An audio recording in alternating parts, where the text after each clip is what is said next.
Hello, folks, and welcome to the Chairinator chat.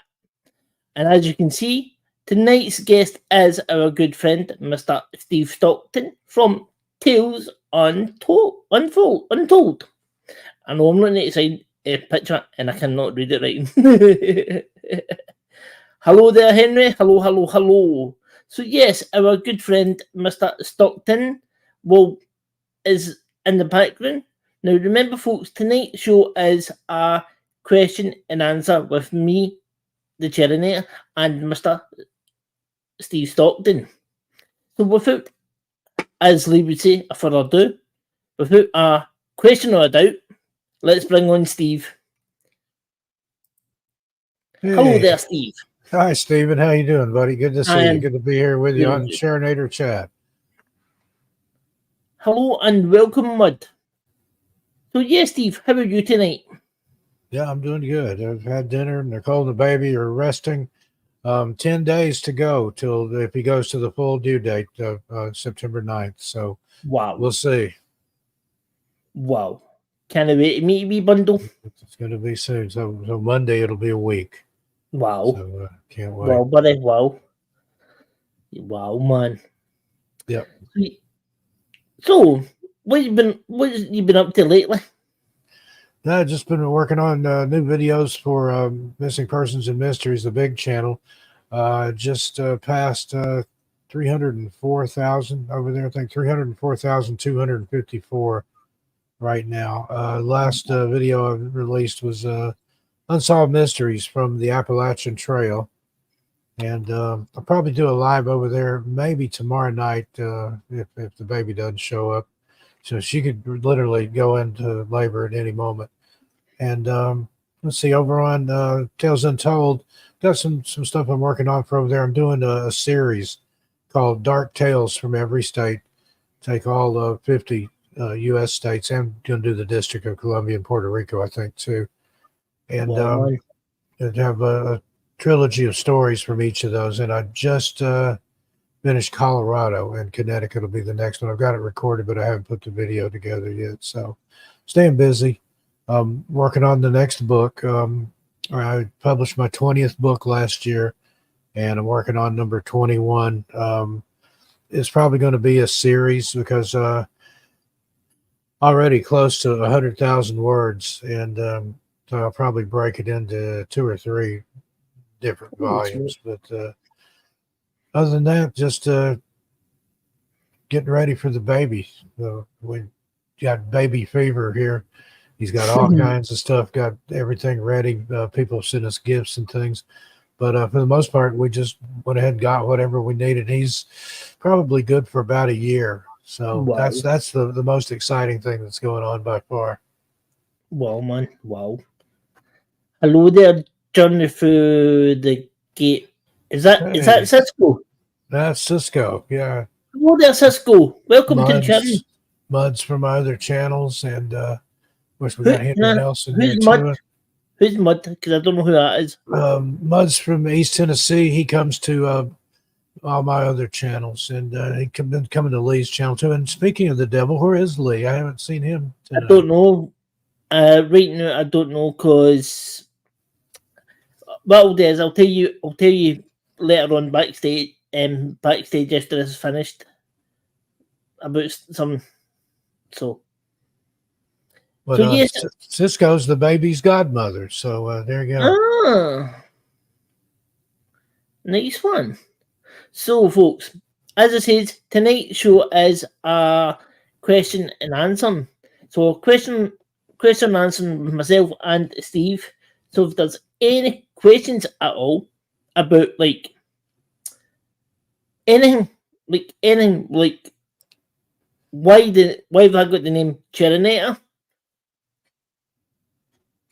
But my name is actually Stephen, and other stuff like that. Feel free to ask.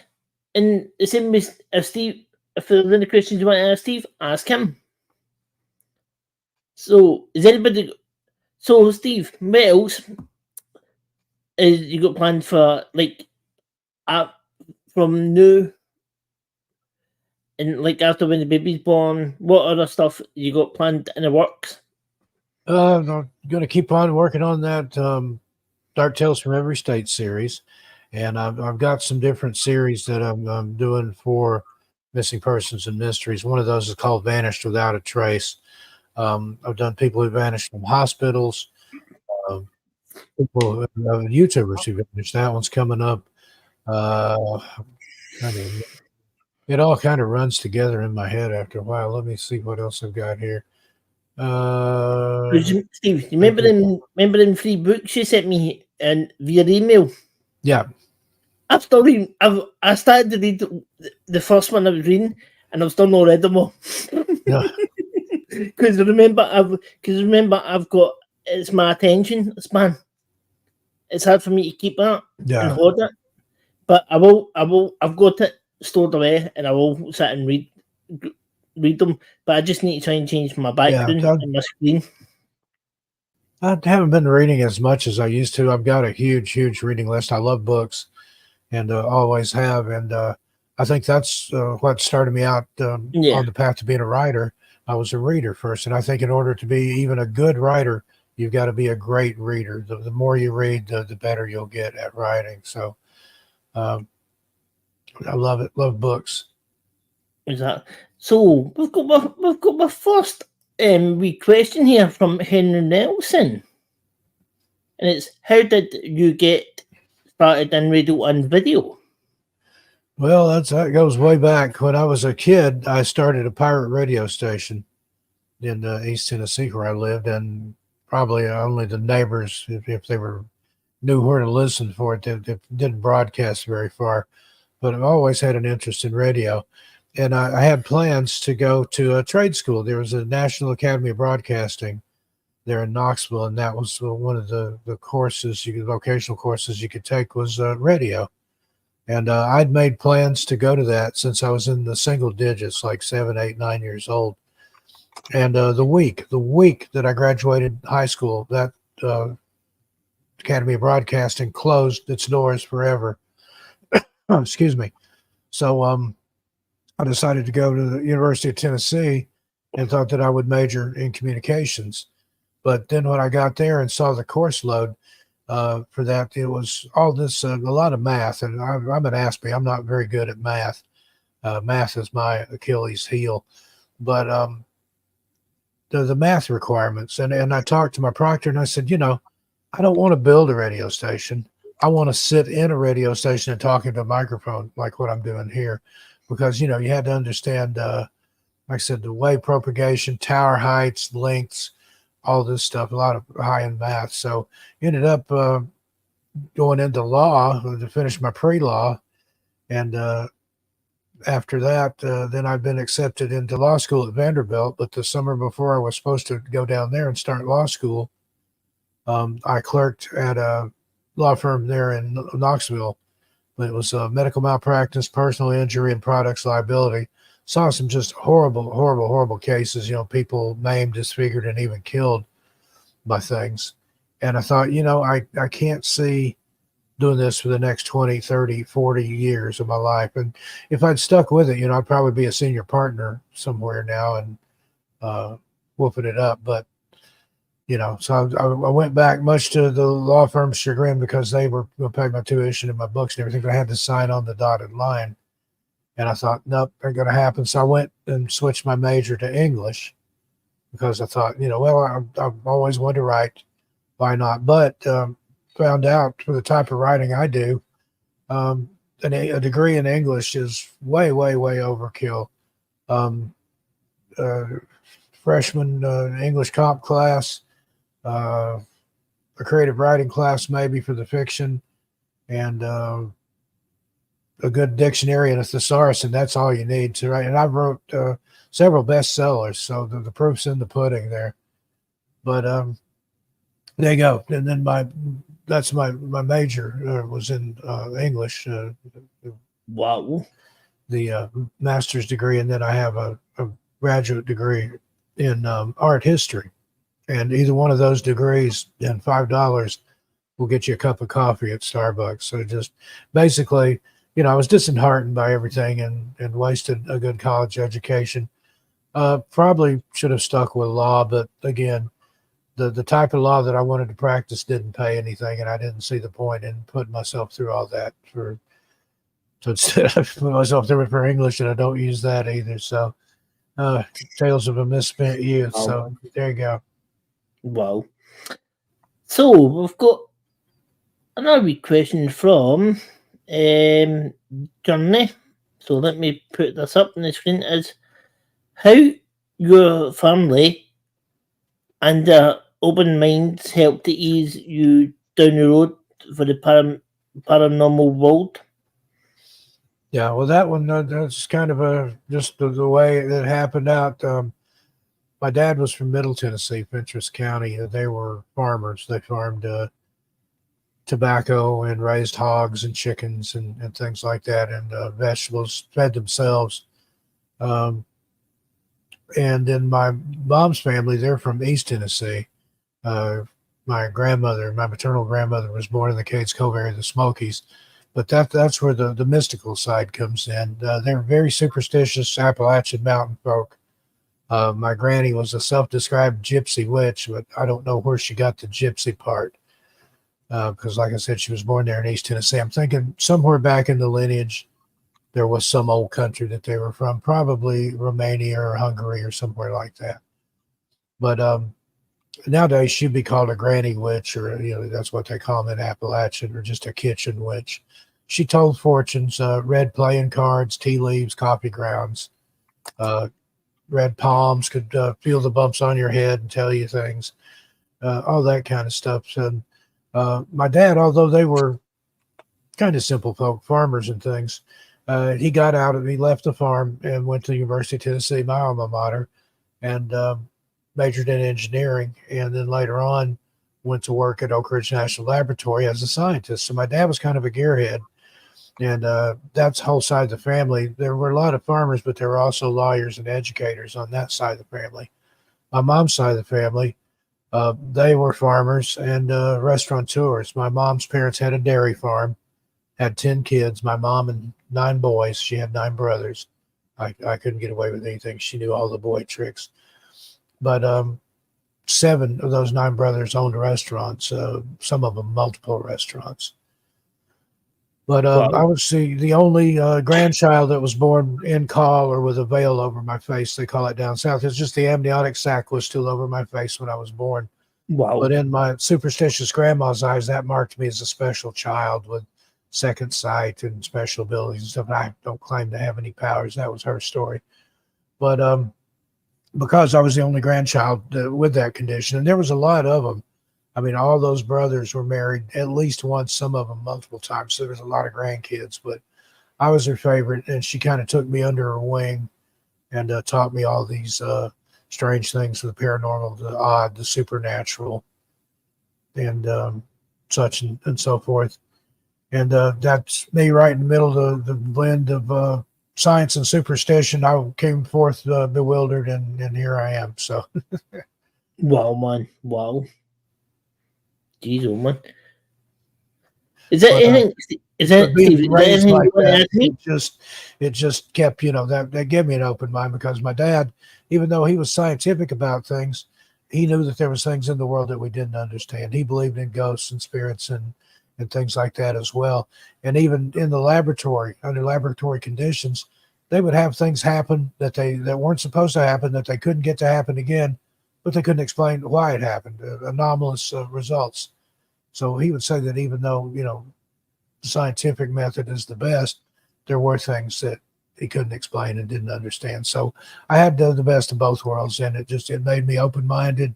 A healthy dose of skepticism, but I'm also a believer in the paranormal and supernatural and experience. I've had a lot of strange experiences. Sorry, that was kind of a lengthy answer, but Yeah, well, I didn't know what feeling as well, mate, with having paranormal experience.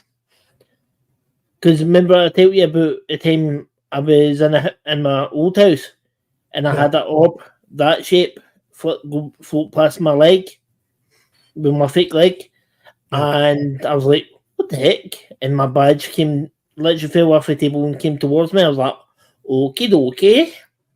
And I was sitting at the table one day and I was just like, Mum, I wish you were here to give me a hug. And from that shoulder to that shoulder and been here, it went all cold. This is before I couldn't feel. This is when I could feel like the heat, cold, and pain. I could feel like an arm going like that round my shoulder and down my front. And I was like, and the tears just rolled down my face. This is when before my dad passed away. And that was when my mum went. And I could actually feel it. And I was like, okay, right, I know they're here. I know they're watching over me. And the reason I'm like that now is because I've had that death in here. I've had that death experience 5 times, so that's how I can sense them. Yep. And I can. It's like it's hard to explain. It's like you can sense when there's that electric magnetic field that you get from a spirit. Yeah. That interacts with you, and it's really hard for me to explain. So it is.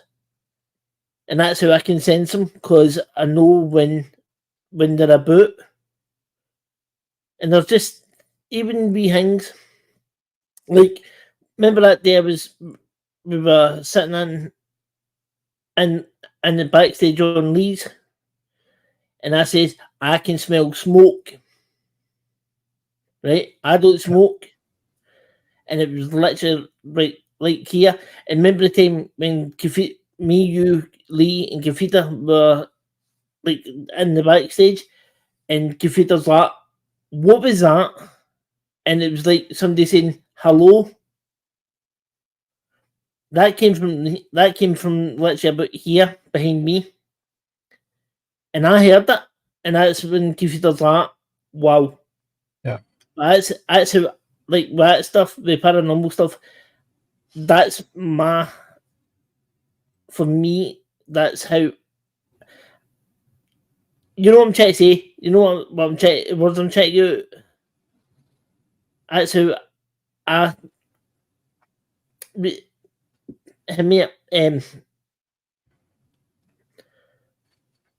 it's hard for me to get my words out. It's really hard for me to get my words out at times. Right, so let me see. He's asking again, what was your most profound, whatever that is? I cannot say it. Ouija board, the Ouija story, you know. Oh, no, I wouldn't touch that. Board. Yeah, I wouldn't touch one anymore. But back in the day, I did use them. I got my first one when I was 6 years old. My mother bought it for me at the Woolworths store. Do they still have Woolworths in your part of the world? Steve? No anymore, mate. They used to. No anymore. Yeah, they were a popular store here. They called them the dime store. But got one at Woolworths when I was about 6 years old. And there was a record that I'd heard the year before at kindergarten of music, circus music, that I really, really desperately wanted, but it had been printed back in the 50s as a vinyl album. And I'd looked everywhere for one. I had a good-sized record collection for a little kid, even at 6 years old. And I think the first question, though, that I asked the Ouija board as soon as we got it home, I asked it when it was going to snow. I wanted a snow day. This was in the fall of the year, probably November or something like that, late November. No. And the board gave us a day that it was supposed to snow. Sure enough, the night before that day, there was no snow in the forecast. But then that morning, there was indeed snow, and I didn't have to go to school that day. So the board was right. But the other time I asked it about that record album, I would play the Ouija board with my mom, and she, cautioned me, because her and her family, like I said, my grandmother, they were part of the spiritualism movement from around the turn of the last century. So they regularly held seances. They used the Ouija board or spirit boards. They had table tapping or table tipping sessions. So it was just everyday thing for them. But we asked the board where I could get a copy of that record, and it gave us the name of a record store on Market Square in downtown Knoxville. And back then, Oak Ridge to Knoxville, it was just a few miles, but we had an Oak Ridge phone number, but it was long distance to call Knoxville. Just up the road, it went to Knoxville Exchange.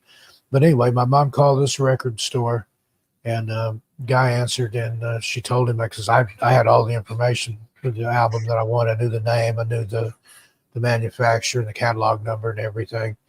And he's like, I'll look around and see. He said, literally, I've got thousands of records here, but I'll look and see if I've got it. He took down her information, said, I'll give you a call back. And I thought, I was just disheartened. And I thought, well, that's the end of that, maybe find it somewhere else. But sure enough, short time later, he called back, and he said he went in the back to look for something else. And he was flipping through a crate of records, and he saw that album that I had asked for, and set it aside for us. And then later that week, we drove to downtown Knoxville and picked it up, and I rode home holding it in my lap. So the Ouija board, knew where to find it, and told us about it. Strange. But yeah, the older I've gotten, and the other horror stories and things that I've heard about them, I wouldn't use one for love nor money now. It's just not my thing. I think it's a tool that can be used for good and for not so good, but it's one of those things that kind of sucks you in. And I think the more you use it, the more familiar you get with it. And there are dark things attached to it that you don't want to mess around with. So better to not do it at all. So I prefer not to touch one. I wouldn't recommend anybody else do it, but I also wouldn't tell you not to do it. Your path is up to you. But if you do use one, use caution, and know that sometimes there's things that you can bring in that are hard to get rid of. Exactly, man. Exactly. Because I've heard stuff like that, man. And my mum's mum came. My mum's mum came off like a gypsy side family, and all the stories my mum used to tell us, well, me and my sister were like, whoa, that's crazy. So yeah, I wouldn't even made them. Now, this is a good question from John Cisco. Have either of you seen an apparition that was so vivid you thought it was a live person and later questioned that?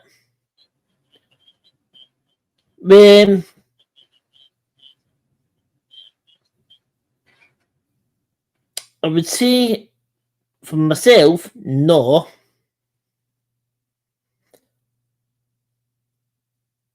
But when I had the death, when my heart stopped and I died the 5 times, I seen my big brother who had already passed away in 1999, and now I got attacked when I was 25, and that was in 2005. So there was a good few years a difference, and I seen him, and he said to me, "It's not your time, me man. When it's your time, I'll come for you. Now go back and tell Mum, Dad, and Janet I'm sorry for what I've done and that I love them." Wow. And yeah, exactly. And I still, and see, when I woke up in ICU, I had the tube down my throat and that, so at first I couldn't speak, and it was like literally after the tube came out, I was like, that horrible way you get. Sure enough, you know what happened. Tube comes out, you know what happened, right? So then my mum's like me, she's like, "How are you?" And I was like, and at first I was, because the amount of drugs I must have done in my system, right, to keep me unconscious. I was like, "Yeah, who you?" but so I didn't know who my mum was, and it must have been. I think my mum said it was about 2 days later. I said to her, and she started to greet.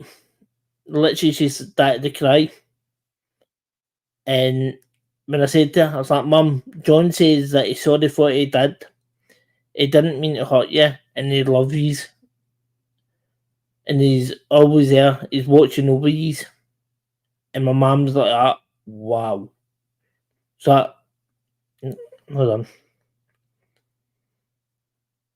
I ate a burger, so I've got a seed thing popping, a seed things, and my mum's like at me. She's like, "How do you?"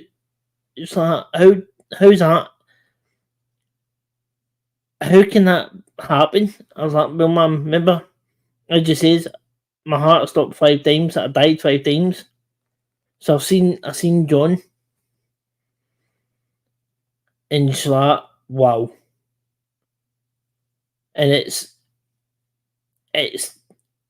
that, and that's how I can sense him. As I said at the start, that's how I can sense him. I can sense his spirits. I can sense when there's something not right, and it's mental. So it's so yeah. That's what I my thing is. What's your Steve?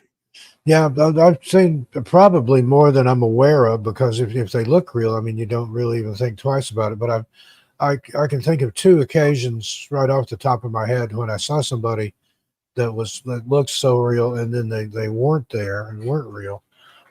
First one was when I was about 5 years old. I saw a little boy run out from behind a car on the street, run down into our yard at an angle, trip, fall, and disappear when he hit the ground. Didn't scare me, it just made me puzzled. Like, what was that? I went directly to the spot. I didn't take my eyes off of it. There was no little boy, nothing I could have mistaken for a little boy. No hole that he could have fallen in. I even got a shovel and dug there to see if there was, the remains of somebody there. Nothing there. And Cisco said one time that in reality, I've never put that shovel down. I'm still digging. I'm still looking for whatever that was, because that was the incident truly that set me on the path of the paranormal and supernatural. Couldn't explain it. And the other one that really startling one happened when I was in Portland, Oregon. I was downtown. There was a record store that I'd been to down there on, I can't remember if it was on First or Second Avenue. And I was walking, I went around a corner, and the building there was just windows. There was no doors or anything. And just as I went around the corner, a guy was coming around the corner the other way. And he was dressed in Victorian clothing. He had like a long coat with a cloak and like not quite a top hat, but some kind of odd hat. He looked very, very out of place, and looked like, easily something from the 1800s. And me, I was wearing I was in the middle of probably like a grunge and a punk time. And I had on like ripped up jeans and a punk t-shirt, a flannel, and I had a mohawk that was blue. This guy just, yeah, and this guy just looked horrified. But he didn't make eye contact, but he just looked like he had seen a ghost. And we passed each other on the corner, and I thought, what kind of getup is that guy wearing? I thought they must be doing some kind of cosplay, or somebody's doing like a steampunk type something. I got to get a better look at this guy's outfit. I literally just passed him, went around the corner. I turned around and went right back. He was nowhere to be seen, and there was traffic on both of the cross streets there. He couldn't have disappeared into traffic. I could see for several blocks up and down the street, and in the block that he turned onto, there was no door there. There was just a building with windows and things. I think it was a bank building or something, the side of it, but there was nowhere he could have gone to. So I don't know if he was an apparition, or there was a glitch in the matrix, or a time slip or something. But he obviously was startled by my presence, because I looked so weird, and I was, looking at him. But when I came back around the corner, he wasn't there. So I wonder if on that street back in the late 1800s, there wasn't a guy, a well-dressed Victorian, who rounded a corner in downtown Portland and came across some blue-haired demon devil person that he thought, well, what's wrong with this person? Exactly, Henry. Maybe I was his apparition, because if he turned around and came back and looked, maybe he couldn't see me. But he was scared. I mean, his eyes got real big and he kind of clenched his teeth, but he just kept walking. And he thought, what manner of person is this? Because I'm sure to somebody that was dressed the way he was, like he was probably a banker or a wealthy person, somebody well-to-do. It was nice clothing. And I looked like, I'm sure, some kind of just he-ain't or something. So who knows?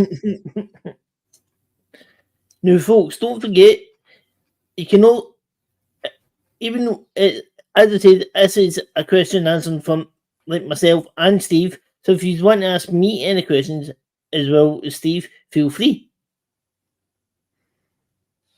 And let me see a few of those first. And I'm not going to say his name right. Delevian, he comes to my channel. So thanks for being here, buddy. Good to see you. Delevian, I hope I'm saying that right.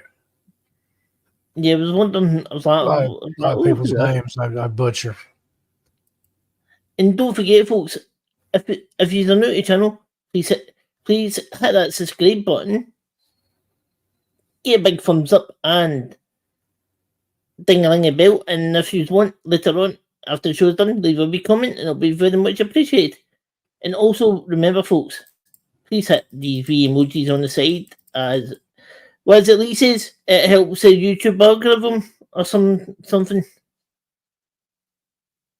What is it he says, Steve? I'm sorry, what's that? When see this here, but I'm then going up beside the screen. On the side of the screen. Yeah, see the emoji? Yeah. That what does that do? Does that help the YouTube algorithm? It counts as an interaction. It looks at the chat rates for when people are in a live stream like this. The more they talk, the more likely it is to recommend the stream for people to go back and watch. Yeah, so if you could do that, folks, it would be very much appreciated. And also, I do have another channel, and it's, even though it's called Chairinator Chat, I've got the other one that just says that underneath, Chairinator. And that's my gaming channel. So if you want to go and have a weekend of that, feel free to do so. Yeah, I like the Euro truck simulator that he drives a big rig throughout Scotland and the UK. And it's very realistic. And one time I saw you run off the road and you plowed into some cars and stuff. Yeah, the cop car. Yeah, it's pretty cool. Hey, there's Sweets to the Sweet Shop. She's another one of my viewers. She said she was going to be here. Hello there, Sweets to the Sweet Shop. Orlando, Florida. I lived down there for a little while when I worked for Nickelodeon. And she has an Etsy shop under that same name, and she makes like prop food items like you see in the movies and television stuff. She's a very, very detailed artist there. So go check that out. It's Sweets to the Sweet Shop on Etsy. Well, Steve, if you want, drop a link in. If you want to do that, you can drop a link in. Because you remember you're a moderator, so you can do it. Let's see. Yeah, I do that here. Let me pull it up here. I was looking at her shop earlier. So yes, folks, someday, when I'm making a movie or a video or something, I might do this.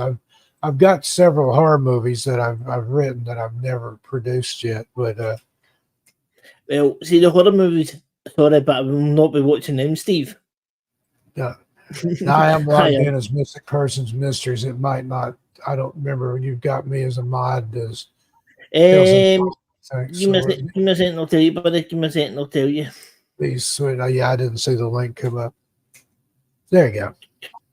Yeah. See, if you put it under, because I've got you under, I've got Tales Unfold, Chairinator, and Lee as the moderators. Yeah. Okay. I switched accounts and dropped it there. But go check out her Etsy shop. She's very talented. No plans to visit Orlando anytime soon. I lived down there for about 3 years. I worked for Nickelodeon. I was a live show production manager. Worked on Double Dare and Guts and Legends of the Hidden Temple and some of that stuff. And then when they closed up shop and moved Nickelodeon Studios to Burbank, I didn't want to go to California at that time, so I jumped over and went to work for Disney. Kind of doing the same thing. I was a stage manager at Disney. Worked on the Lion King show, or not the Lion King. Was it the Lion King? Yeah, but it was at one of the other Disney parks. It wasn't at the actual Disney park. But I no offense to anybody in Orlando, it was an okay place to live, but it wasn't built for that kind of infrastructure. The traffic and the crowds and everything. I lived just a few miles from Disney main gate, and if I got up and went to work about 4 o'clock in the morning, I could get there in about 15 minutes. But if I waited until the park was open, it'd take a couple of hours. Wow. But the baby, as soon as he's big enough, and we're going to take him to Disney World and to Universal Studios. While he's still small enough to enjoy it, but while it's still magic and stuff. But so it won't be for a couple of years, maybe 3 years or so. No, man, that'll be cool. But so yeah, folks, if you want to ask any questions, feel free to ask. Even if you want to ask, as I said at the start, if you want to know how I got the name Chairinator or anything about myself. Yeah, why don't you give us your origin story there, Stephen? My story, Steve, is kind of, how would you say it is with my story? How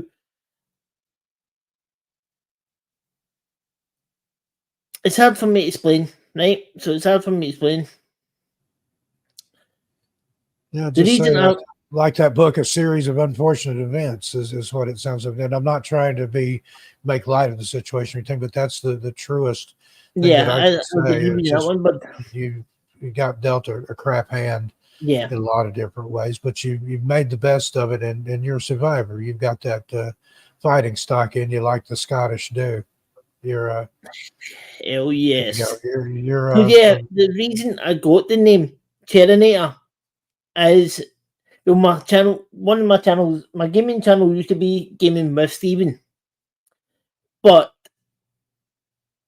our good friend Lee helped me to come up with this name, Chairinator, and the reason it's called, my channel's called Chairinator and Chairinator Chat is because I am sitting in a wheelchair 24/7 due to being attacked and due to having a sharp object stuck in my side and back of my leg twice. Hence why I was saying my heart stopped 5 times due to the loss of blood. I died 5 times because I was knifed.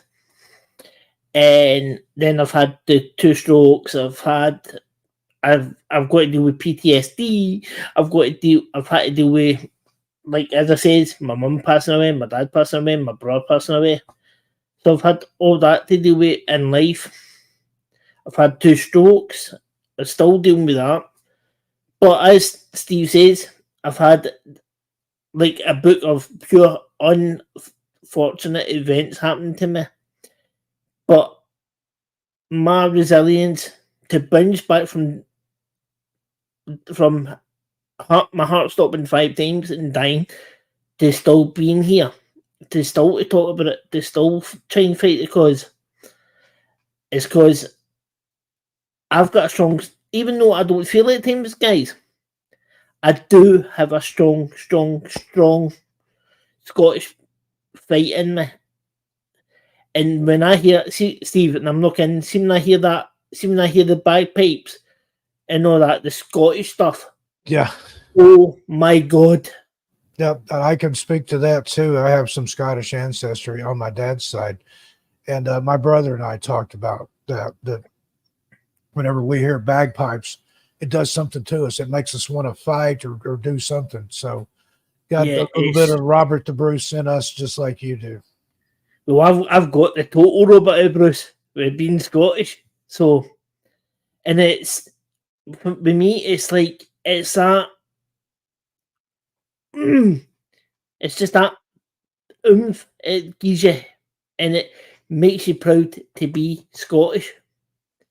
Yep. And hence why when we're on leads, I always do this. I always do this to him, and he hates it. Give him a hard time about being British and And then putting up folks, the Scottish flag. Yeah. I always do that to him just to pee him off because he hates it. He hates when I put a Scottish flag up. And what he forgets is, Steve, see the Union Jack? Yeah. Right? What's the Union Jack made up of? Similarities there. Yeah, it's basically the same flag with a little bit added to it. No, what it is, the Union Jack is, see the right, so see how you've got the white cross going that way with the blue four triangles. That's the Scotland flag, right? Yep. Then see how you've got the wee thin red X. That's Ireland, right? Mm-hmm. And then see if you get the big thick cross that goes that way. That's England. Scotland, Ireland, and England makes up the Union Jack. Yep. And he forgets that. Yep.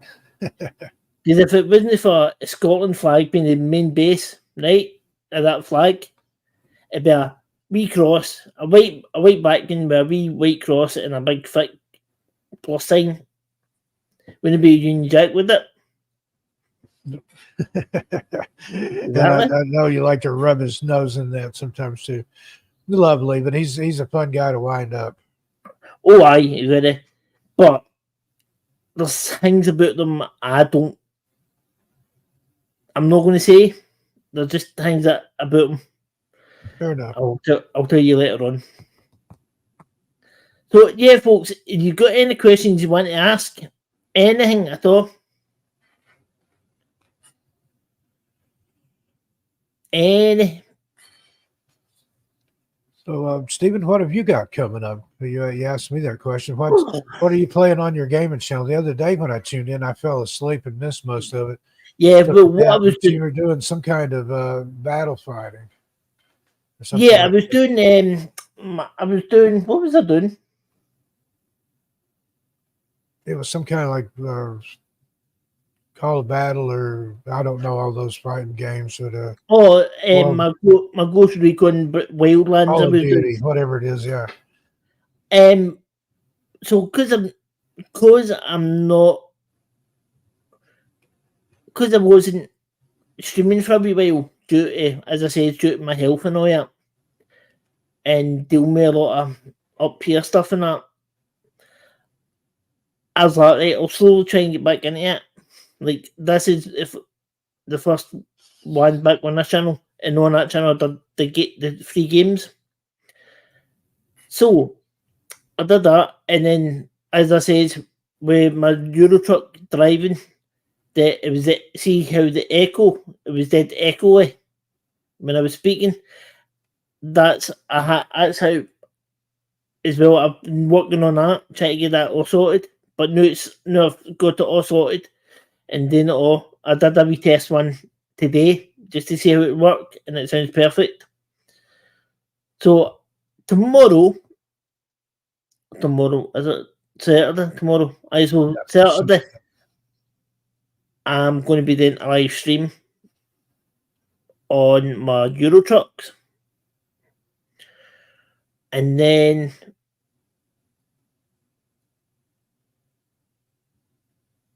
Monday is I'm going to jump about two games I'm doing, like my Ghost Recon and my Euro trucks. So I'll be doing that Saturday, Monday, Wednesday, and then try and get another guest on here for Friday. Yeah. Have you had Cathedra on yet? Should make a good guest. I don't know, because I'm not. You know what she's like? You know what she's like? She takes ages to come in and all that stuff. It's I would like somebody who's there can come in and be Yeah. there. Like, because when she's on Lee's channel, she disappears. Yeah, she's And, in and out a lot. She's got a yeah, lot going on with the dogs and Mike and everybody else there. yeah, Cisco, if she's still in the chat here, she'd make a good guest. She's got a lot of stories to tell. Cisco and I wrote a book together called We're All Children in the Wilderness of the Afterlife, a guided tour through a haunted life. And that's her title. She likes those long titles. But it's really her book. She did all the heavy lifting. I just came around behind her and did kind of the color commentary. But it's a good book. yeah. But Because she what makes I'm a trying good to guest. do, I'm trying to get like see Shane para it one gets in a wheelchair. Yeah. I'm trying to get him to come on. I'm trying to get fucking hungry to come on as a guest as well. Yeah. Because remember what this one's about. This one, it could be anything, right? But the main thing about it is it's to do like how people deal with day to day life, like with their mental health and what their physical, if they've got physical disabilities, learning disabilities, and Yeah. that how they deal with that 24, how they can deal with it in life. Yeah. There's a guy that comes to Lee's channel, the Wheelchair Ninja or something like that. Do you Yeah, know? yeah, him, yeah, Yeah. Shane. I'm trying to get hold of him. He's Okay. been I away didn't on know what his holiday. name was. Yeah, so he's been away on holiday. So I'm trying to get him to come on and to see to do this. But as you said, getting other people on and talk about different things, it'll be good for the channel. But the main, as I said, the main concept is to do like how people deal with the mental side, the physical disability, the learning disability. Like myself, I've got a full physical disability. As you can see, if I do that in my hand, right, that's my hand. See it starting to shake, right? And that's me trying to force it back opened, right? So I've not got that after 2 strokes. My hand literally stayed like that.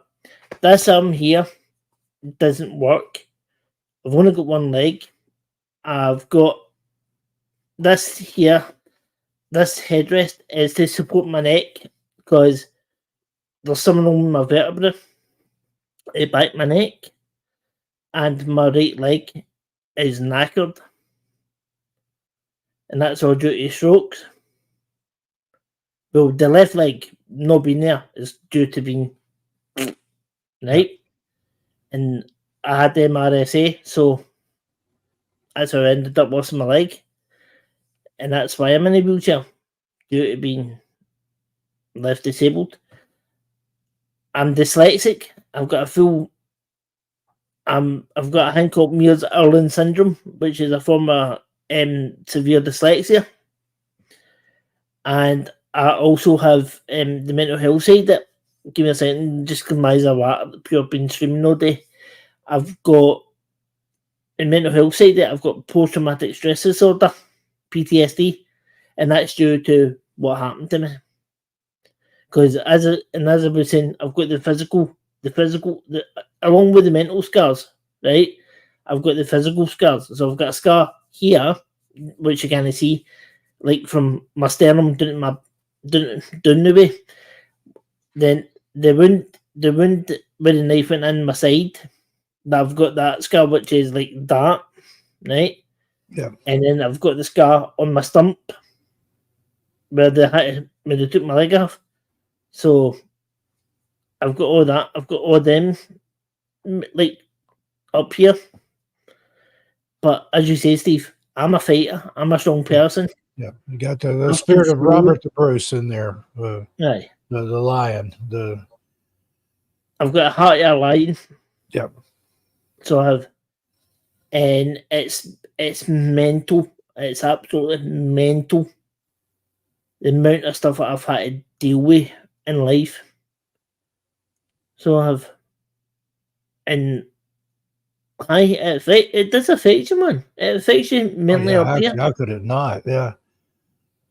But you are resilient. You've got that, the will to live is a lot. That's it's one of those things most people either have it or they don't, or some people have it more than others, I think. But that can mean a lot. Like my mother was diagnosed with cancer in, I want to say 1985, and they gave her a year to live. Or no, 1983. They gave her a year to live, and she said, "No, I'm going to fight it."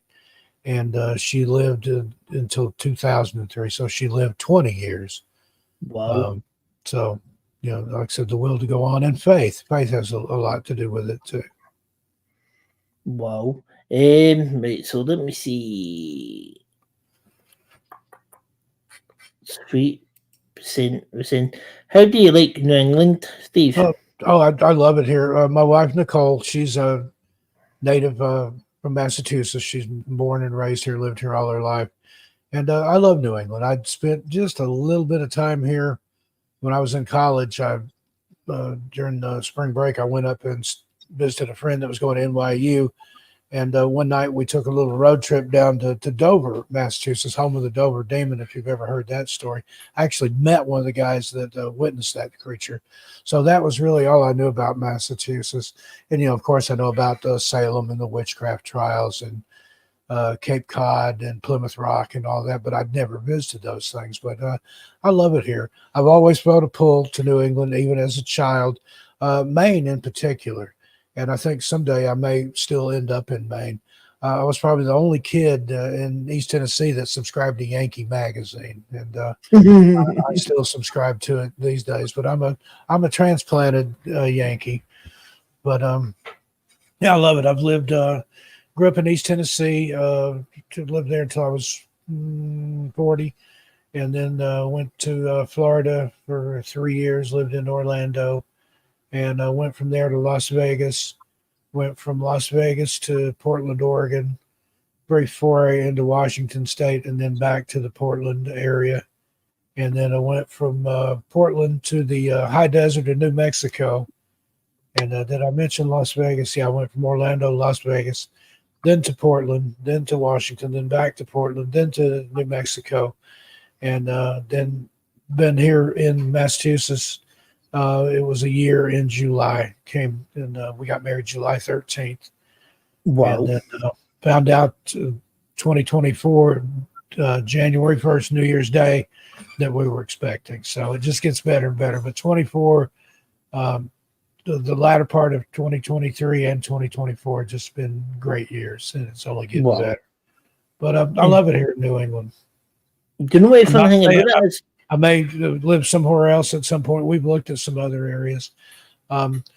We're in like a very built up area. They have signs here that say thickly settled. And both she and I are more rural types. We'd like to be out in the country somewhere. And there's a lot of opportunity for that up here, even in Massachusetts in certain places. But I like Vermont, New Hampshire, Connecticut, Rhode Island. We honeymooned in Rhode Island. I liked it up there. But Yeah. I love Steve, this area, but I'm not opposed to anywhere Nicole wants to go. I'll be happy as long as I'm with her and now our baby. He's going to be here just any day. yeah, and do you know what the fun thing about it is? So see how you were saying about like how you've got Plymouth Rock, Dover, Yep. Hingley. Well, down in England, there's Plymouth, which is the actual place, and Dover is a ferry port from England to France, right? Yep. We'll see how. So as you can see here in America, there's a place called Greenock, and look the way it's spelled, Yep. right? Greenock, right? Yep. Now you ready if I when I'll show you this? I'll just zoom right out.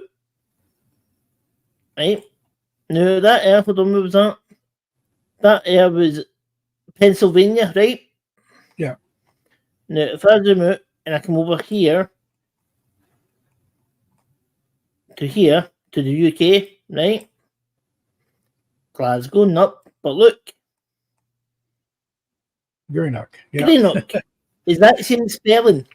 Well, like here, Right? I mean, for example, New England, it really is. A lot of the places here, a lot of the towns in New England are named after places in jolly old England. Like here in Massachusetts, there's Leicester, there's Worcester, there's a bunch more that I can't think of, but there's a lot of towns with similar names to places in the UK and England and Scotland. Yeah, because there's a place in America called Lithgow, right?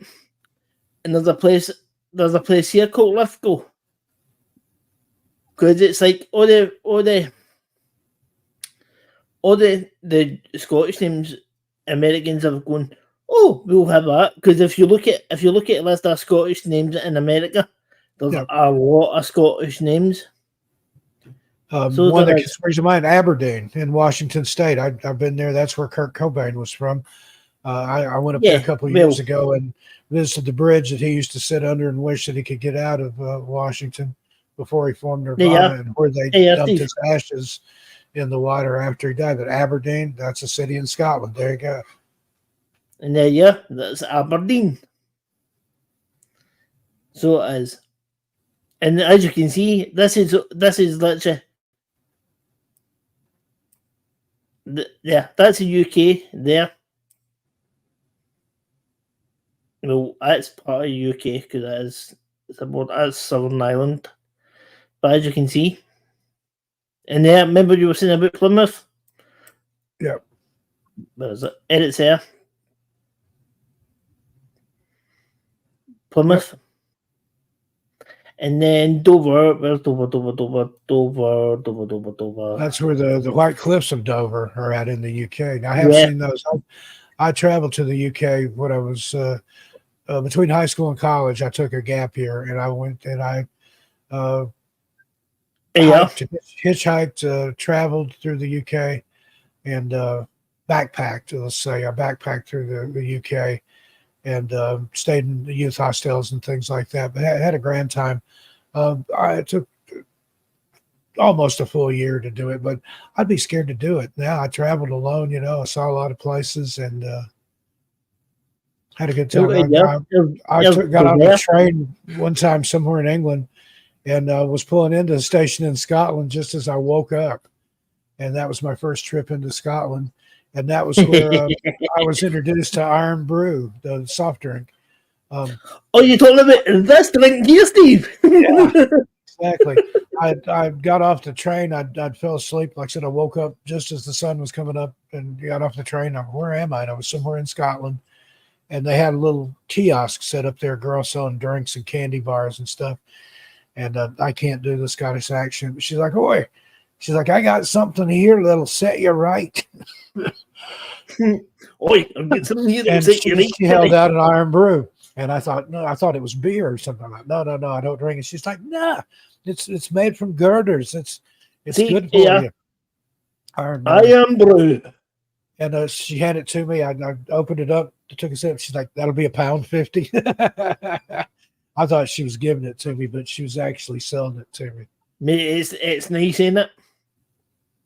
But I like it. Yeah, I order it sometimes from Amazon. I haven't had any since I've been here in New England, but when I lived in New Mexico, remember I'd drink it on camera with Lee. Sometimes I would order it from Amazon.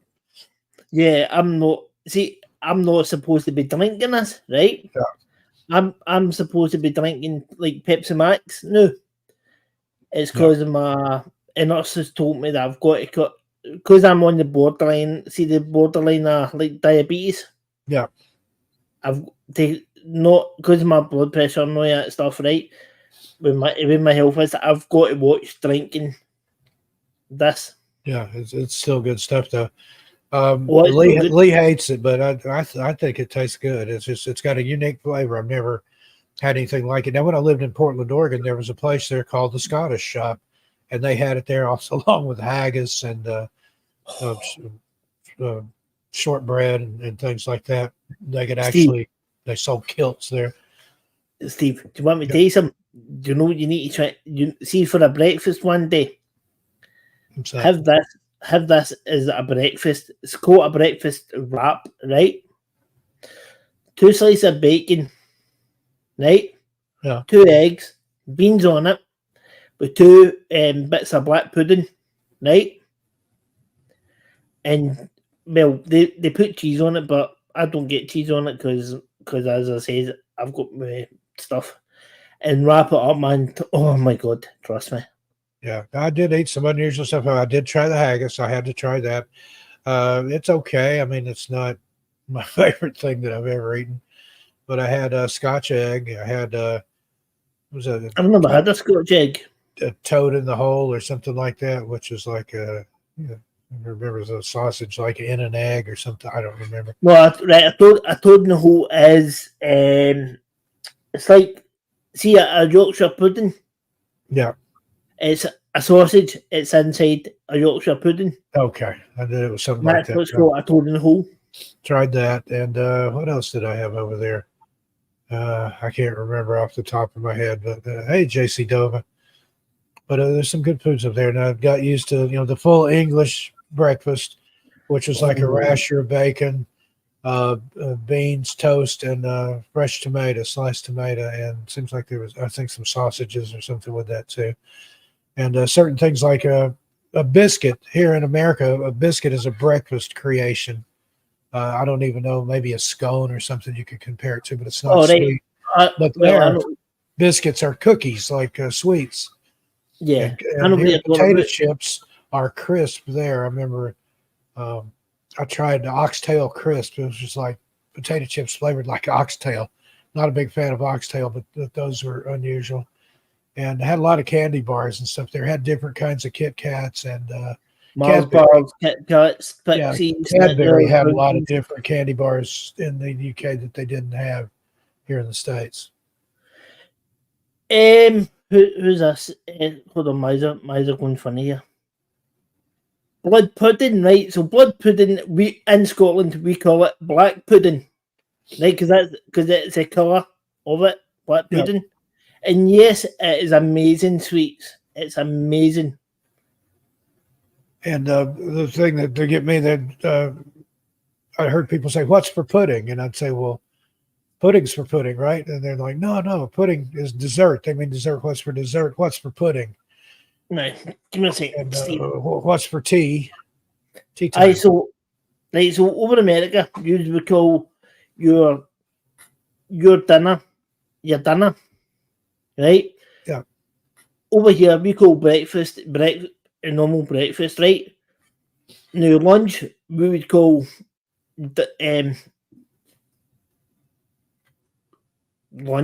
lunchtime. But see, with dinner time, we call it tea time. Yep. Right? And supper. So the forum is like breakfast, lunch, dinner, tea, supper. Yeah. But we go breakfast, lunch, tea, supper. Yeah, no, my mom's family, they had breakfast, lunch, and dinner, but my dad's family, they had breakfast, dinner, and supper. It was a different meal. Like dinner was lunch for my dad, and supper was the evening meal, but my mom's family, dinner was the evening meal. So just a difference in geography there, where they were from. Because I'm on the west side of Scotland. Yeah. So I am. And like other people, like they would have like on the east side, like so that's like Edinburgh, Falkirk, Dundee, Aberdeen, and all that. They would call it the same thing, tea, but it'd be different way to say it. Yeah. So they would. What is it? Dover. What we're doing is we're having it's a question and answer. So if you've got any questions like from myself or Steve, feel free to ask. So just now we're talking about like where all the different things we've got like iron brew, black pudding. Something else I enjoyed. I don't know if do they still have the mail bus in Scotland? The what? The mail bus. What the hell's that? There was a guy that delivered the mail, and he had like a little bus, and there was room for 2 or 3 passengers in there. And you No, could get on it's the just mail not. It's bus. just It a was like normal. just a few pence, I think like 50p or something back then. And you could ride the entire route as far as he went on the mail bus. It was a cheap, like I said, I backpacked and hitchhiked. And but yeah, you could, back then, you could, certain places, especially out in the country, you could ride on the mail bus and ride with the guy in the postman. I mean, he knew everything about everybody on his route. And he's like, oh, don't go to that woman's house, things like that. But I really enjoyed that. It got a good flavor for the country. And then and I was in Wales, and I caught a ride with some guys with a truck full of sheep, and they didn't have any room in the cab, so they put me in the back with all these sheep. I don't know who was more confused, me or the sheep, but Wales is a strange place too. Those unpronounceable names, and Yeah. but it's a dark country. A lot of myths and legends and things in Wales. Same in Scotland. But Exactly. But there is one thing I would look. There's one thing I think it's in Wales somewhere. Is the bit, see where you ever heard of the Mac loop? what is it? The Mac MACH loop. Mm-mm. Right. So you know what a Mac 2 is? Yeah. Right, where the jets go and Yeah, they're gone. Mach 1 Right. is, I think, the speed of sound or something Yeah. like that. So see, this thing's called 2 and 3 would be twice or 3 times the speed of sound. When they break the sound barrier, you get that boom. They don't do those anymore. I think they don't think they let them. But yeah, yes, they do actually. They do. well, they don't Well, here in the U.S., not overpopulated areas, but I don't know what they do other places. But yeah, I remember when I was a kid, you'd hear those sonic booms, and that was when the jet broke the sound barrier. yeah, because over here there's a place somewhere in England that's called the Mac Loop, and you see it on YouTube when the fighter jets all come in and they're literally flying like that alongside, and you can see into the cockpit. That's somewhere I would love to go and see because I do love my jets. I love my jets big time, Yeah. and it's just but it's up. You go up a way up the top of a hill. How's a wheelchair supposed to get to the top of a hill? No, hold on. Let me see what this Dover person's saying. I am William Morrison. I can tell you for a fact. No, you're not. You're not William Morrison. You don't sound Scottish, so sorry. I'm more Scottish than you, pal. Sorry, I just knocked a bottle down there. And no, you never came to fight for freedom. So, is there anybody got a question for me or Steve at all? Because if you haven't, then we'll start winding down.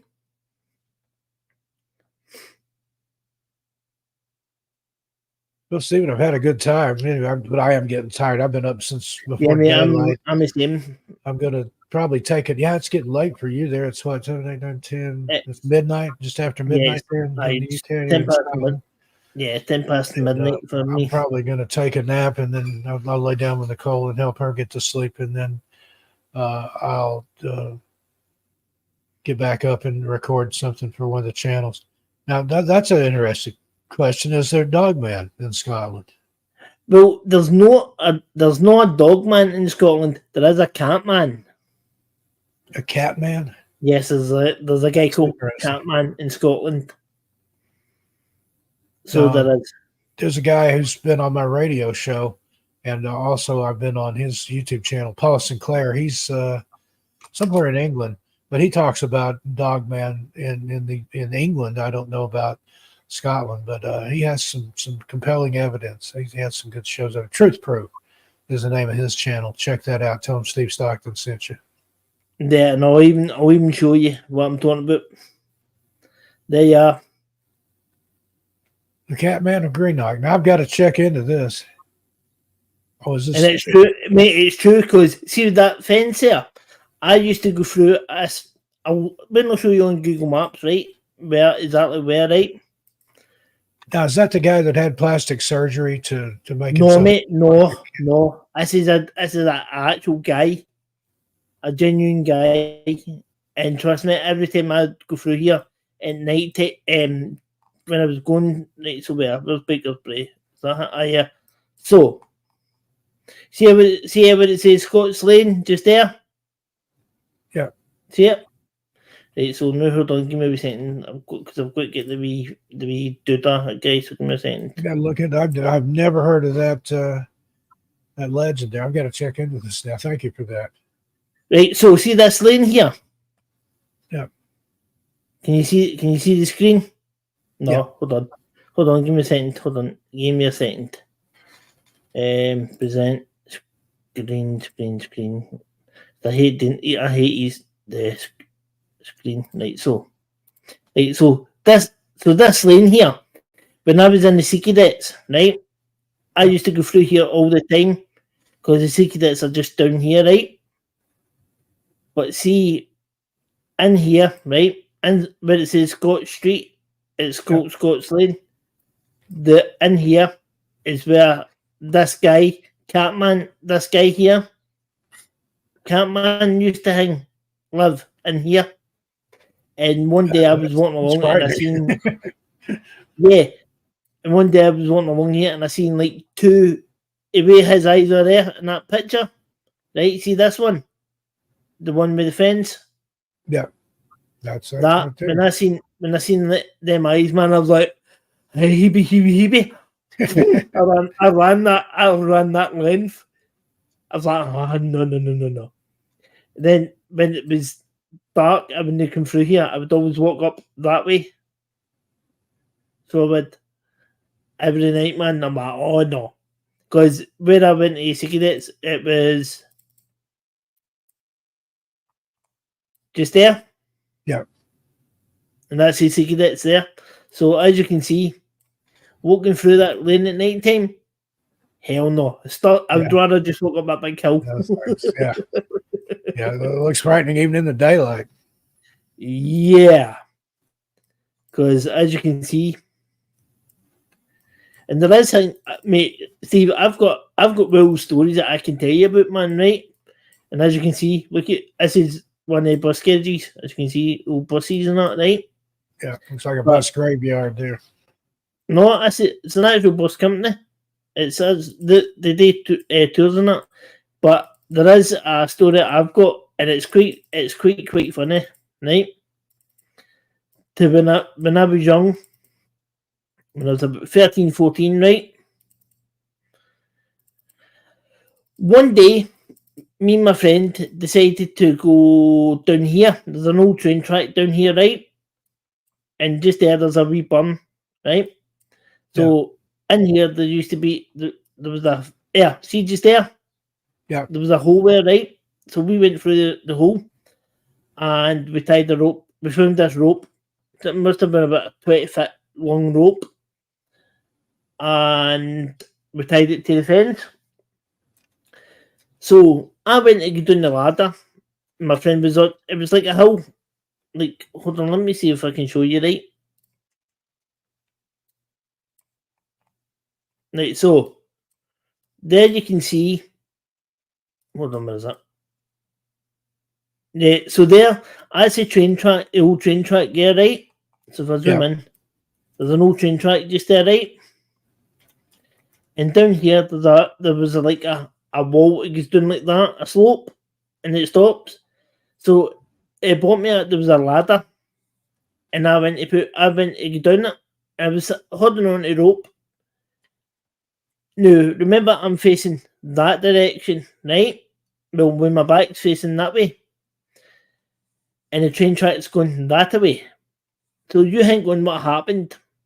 As soon as I put my foot on the top step, the ladder snapped, and I went that away.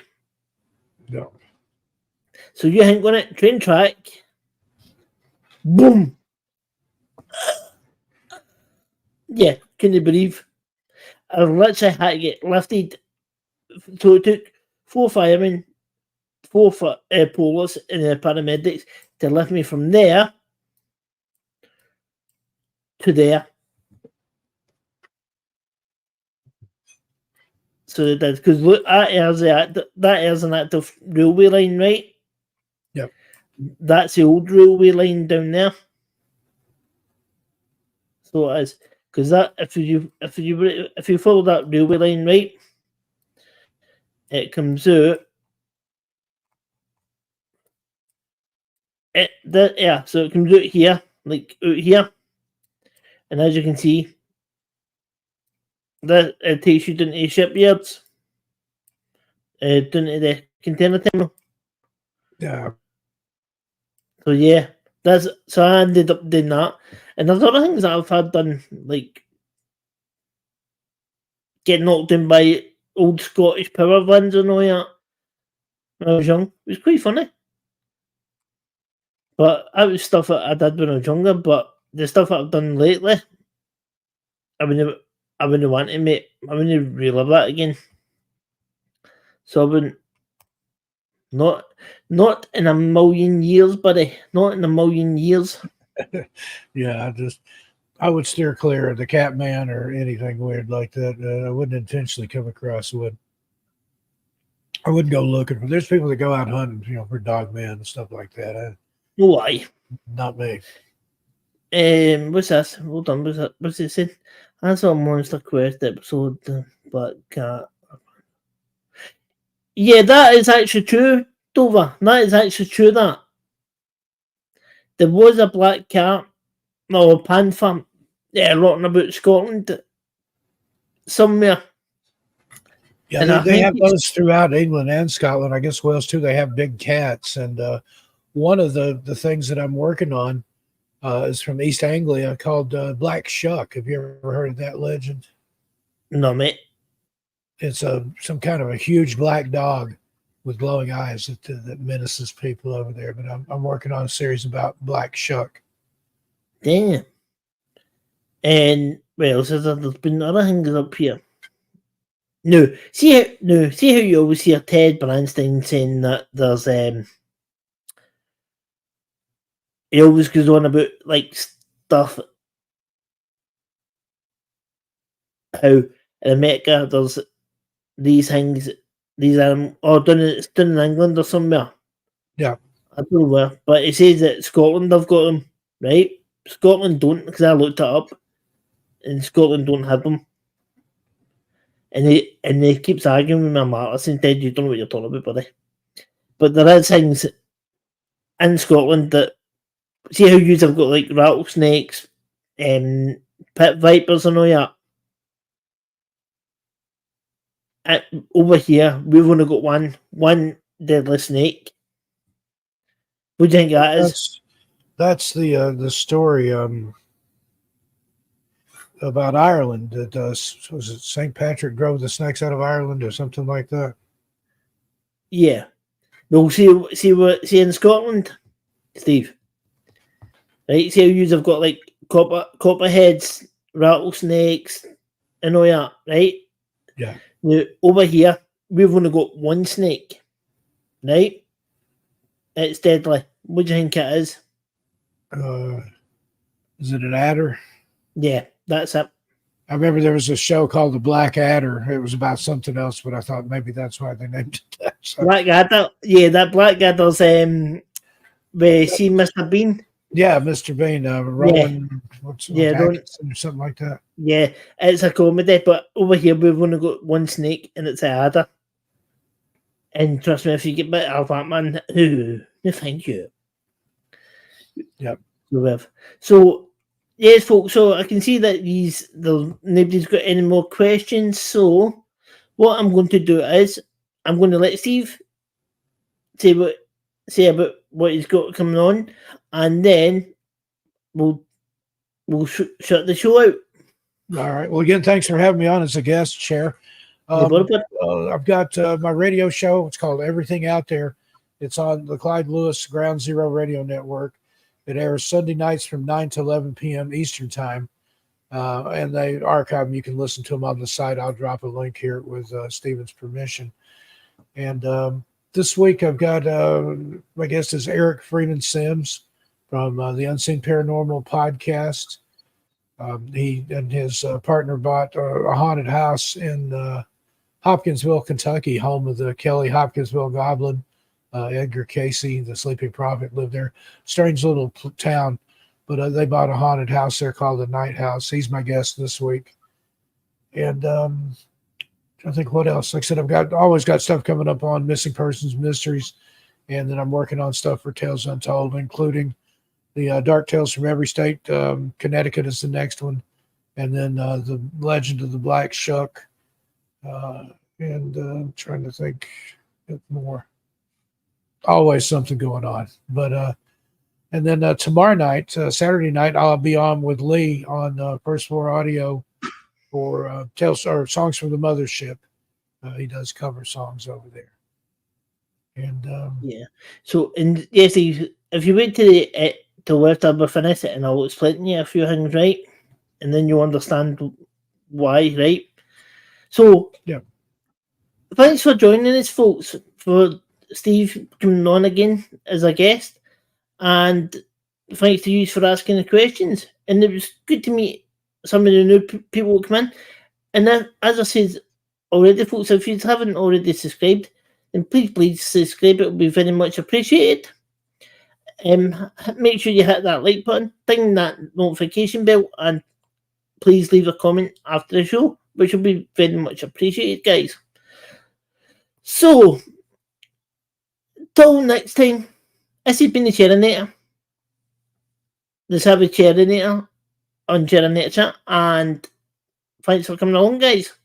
So until then, guys, keep it safe, keep it brilliant, and keep making life a positive one. Right on. So until then, yep, exactly. And no long till Baby Stockton's here. Yep. So until then, guys, 10 days or less. He could show up at any time. So the 9th, September 9th is the actual due date. That's 40 weeks.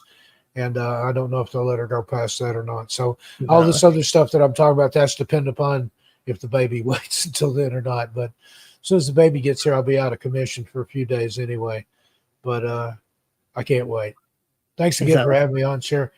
Thanks, everybody, all my folks from here in the chat. Subscribe to Steven's channel.